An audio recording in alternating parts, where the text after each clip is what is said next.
વાગરા પોલીસે દારૂ સપ્લાયરને મોપેદ સાથે ઝડપ્યો।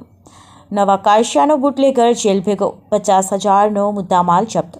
વાગરા પોલીસે દારૂબંધીના કાયદાનો ભંગ કરતા બુટલેગરો સામે ઝુંબેશને વધુ તેજ કરી છે, જેના ભાગરૂપે વાગરા શણભાર ગામ તરફના માર્ગ પરથી બાતમીના આધારે એક સફળ રેડ પાડીને દારૂ જથ્થા સાથે એક સપ્લાયરને ઝડપી પાડ્યો છે।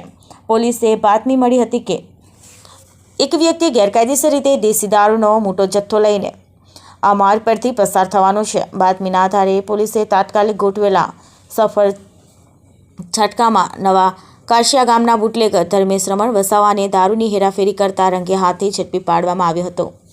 પોલીસે આરોપી પાસેથી 10,000 રૂપિયાની કિંમતનો 50 લીટર દેશી દારૂનો જથ્થો જપ્ત કર્યો હતો।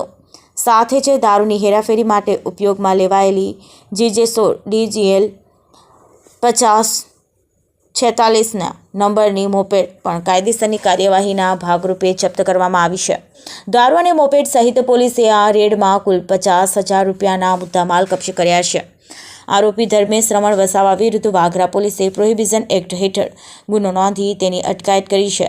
પોલીસે હવે આ દારૂનો જથ્થો ક્યાંથી લાવવામાં આવ્યો છે અને ક્યાં સપ્લાય થવાનો હતો તે દિશામાં વધુ તપાસ શરૂ કરી છે।